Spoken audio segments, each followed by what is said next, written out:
Hi there, welcome back.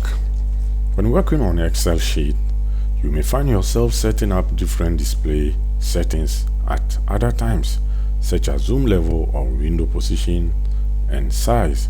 The custom views feature allows you to set up and save different views to switch among them quickly. For example, you may want to set up a temporary zoom in the worksheet to see more details on high part of the Excel interface to maximize your workspace.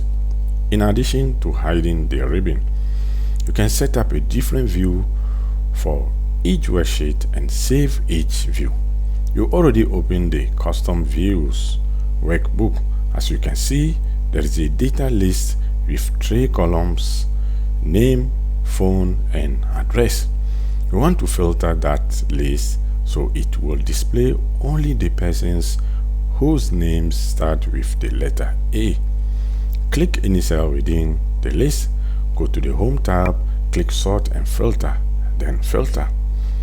Click on a name column, filter arrow, text filters, and begins with N. In the criteria box, type in a letter and OK. My list is ready and filtered. Let's zoom in on the View tab and zoom to selection. Too much zoom, let's decrease it. Okay, now I'm ready to create a custom view. Before setting up any custom views, it is a good idea to save the current normal view as a custom view so you can quickly revert to it. From the View tab and Workbook View section, click Custom Views, click the Add button, type in the name of the view.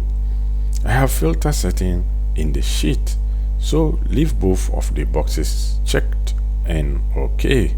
Of course, the next step is to reset my worksheet as it was previously. So set the zoom level back to normal and remove the filter.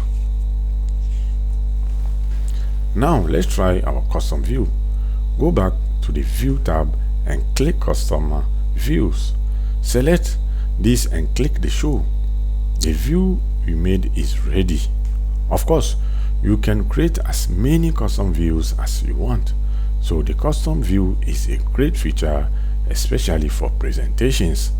Custom views are only available in the workbook in which you create them, and they are saved as part of the workbook.